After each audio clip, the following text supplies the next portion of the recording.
Hey, hey, I know this song. Really? Yeah. I love this song. I know. Hold on. Yeah, doesn't that remind you of the play A Midsummer Night's Dream? I guess, kind of, yeah. I mean, I think of it as like, kind of like the whole love triangle situation. How Demetrius loves Hermia, Lysander's girl. Yeah, I Versus guess I've never Sierra. seen it like that before. You know what other song I've heard that kind of reminds me of the play, too? What? It's a song, it's actually called Love Triangle, which is Really? kind of ironic, but I'll show it to you. Okay.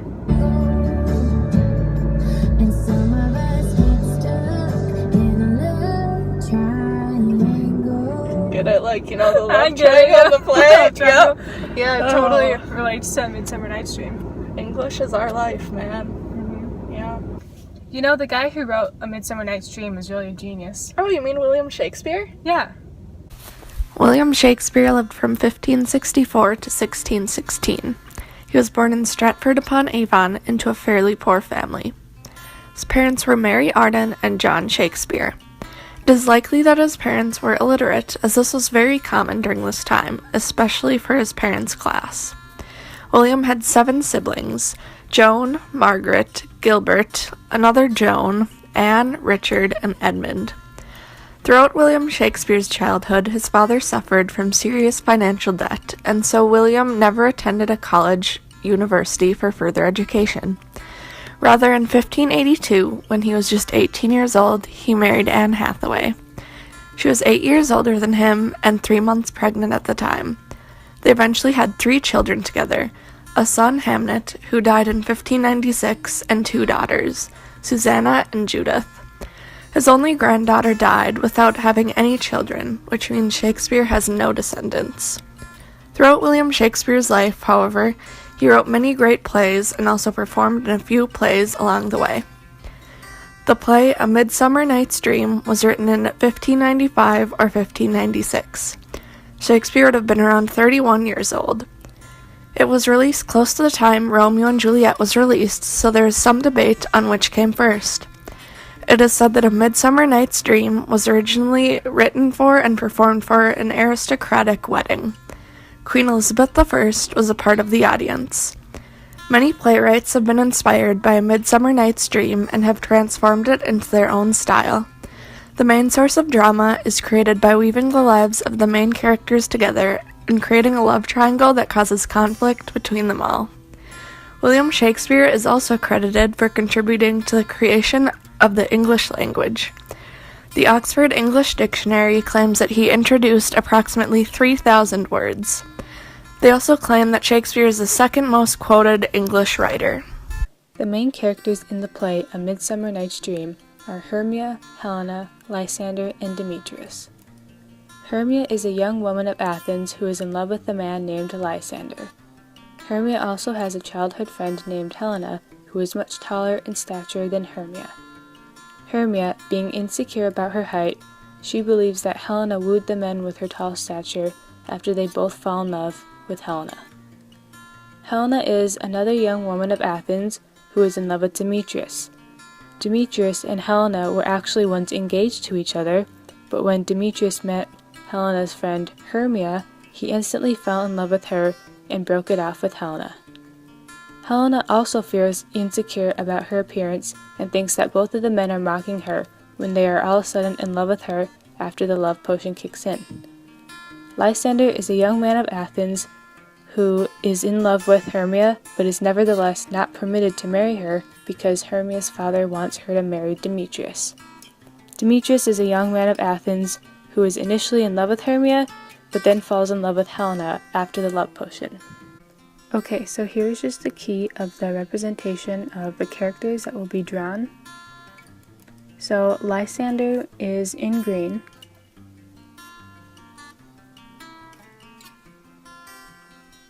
Demetrius is going to be in blue.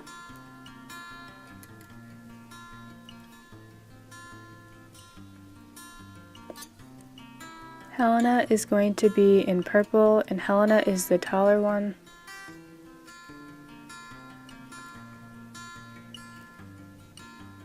And then Hermia will be in red, and she is the shorter one.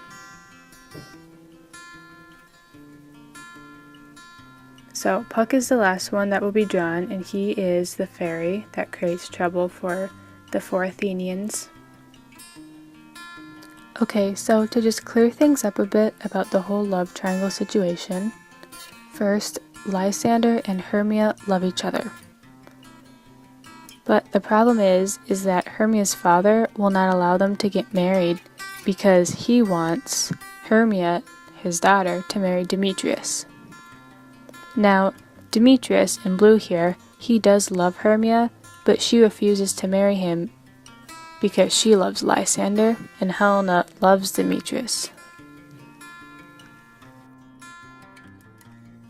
Demetrius was once engaged to Helena, but when he met Hermia, he fell in love with her instead. And so the engagement was broken off. The acted selection of the play is after Puck, a mischievous fairy, takes a love potion and goes off to sprinkle it into Demetrius's eyes. He accidentally, though, puts the love potion into Lysander's eyes as well, which creates the chaos among them all. After the love potion takes its effect on the young Athenian men, it makes Demetrius and Lysander both in love with Helena.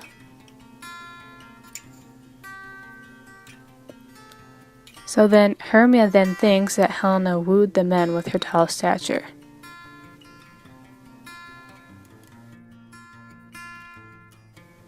But overall, Helena is upset about Demetrius and Lysander suddenly being in love with her, and she thinks that they're mocking her.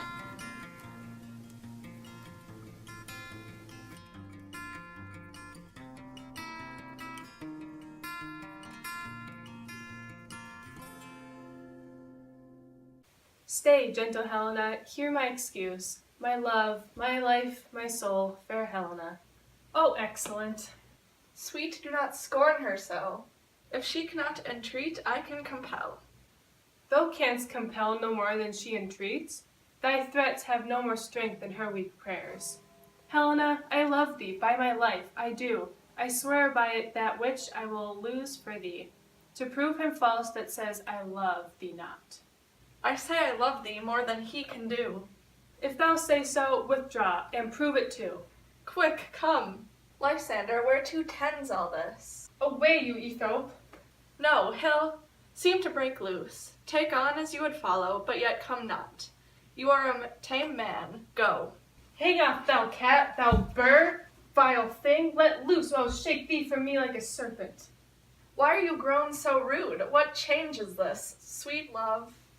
Thy love, out, tawny tartar, out, out, loathed medicine, hated potion, hence. Do you not jest? Yes, sooth, and so do you. Demetrius, I will keep my word with thee. I would I had your bond, for I perceive a weak bond holds you. I'll not trust your word.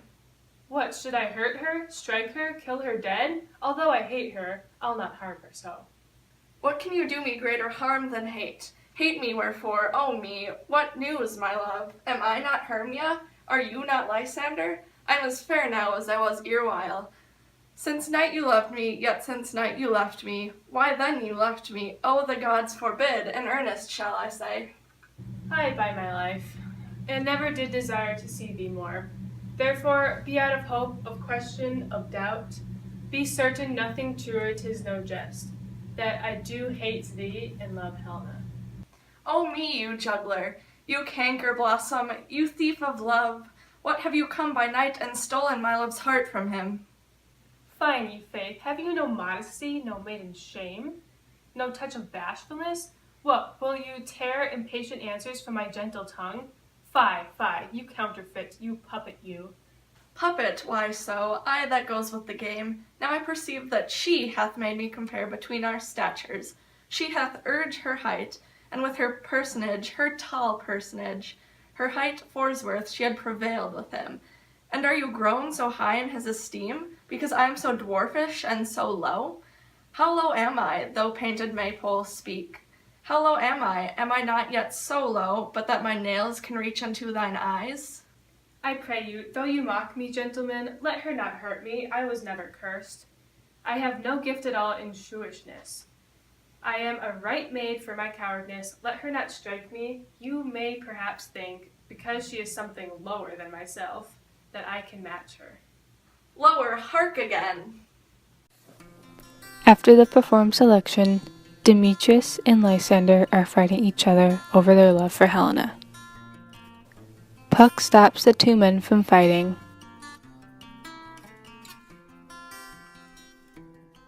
and they return back to the glade, where all four Athenians fall asleep.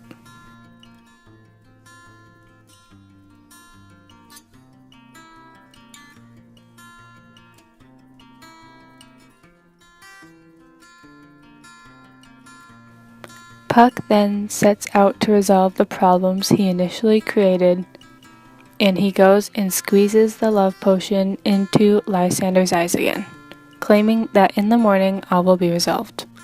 When the four are woken up, they are completely confused by the events that partook the day before. It seems to them to have been all a dream. No one has recollection about what happened. All they know is that Demetrius and Helena love each other, and Lysander and Hermia love each other. All is resolved between them now, and the love triangle is broken, creating a happy ending to the story.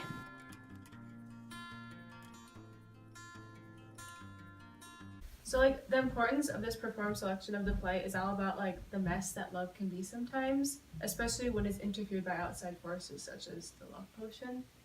Another theme is just the difficulty of the love in this particular play. And Lysander said that the course of true love never did run smooth. That kind of just explains, the struggles that the characters went through and when they were dealing with the whole love triangle in this play. Mm-hmm.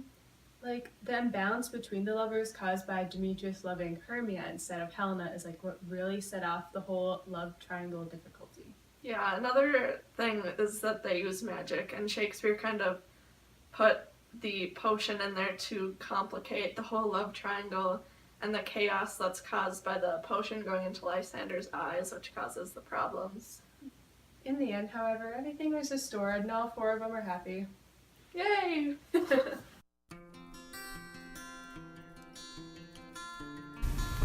This play was released around the same time as Romeo and Juliet was. It was so close that researchers are not even sure which of the two great plays came first. That being said, it has some similar themes. The first theme that I believe the two plays share is forbidden love. In Romeo and Juliet, the two lovers are not allowed to be together because of their different family backgrounds and family feuds. In A Midsummer Night's Dream, Lysander and Hermia are not allowed to get married because Hermia's father wants her to marry Demetrius instead.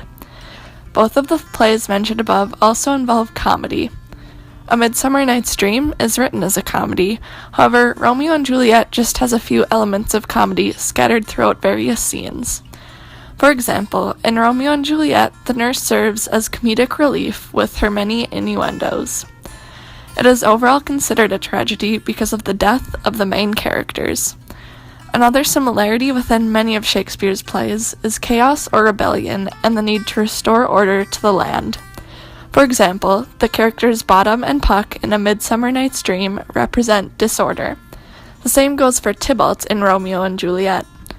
A Midsummer Night's Dream also has noticeably more magical elements than some of his other plays. The whole play is essentially centered around the magical potion that was put in the eyes of Lysander and Demetrius by Puck, a mischievous fairy.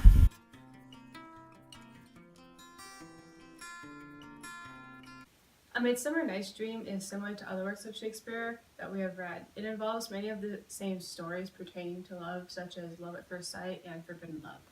Those two themes are really apparent in the play Romeo and Juliet, and it makes sense that they're kind of the same and overlap a little bit because they're written and released really close together.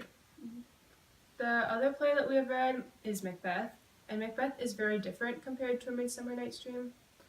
It's different because it doesn't really have many important themes of love like Midsummer Night's Dream or Romeo and Juliet.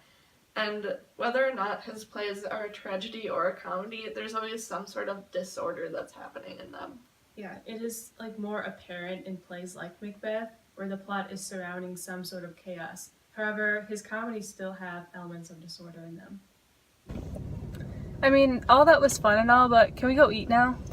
I suppose. You know, I wish that I had Jesse's girl. I wish that I had Jesse's girl. Where can I find a woman like that? What's reading? And he's gonna be like, you don't even know what your floor is. Calm down. It's 1S. Okay. Clock. I like this girl.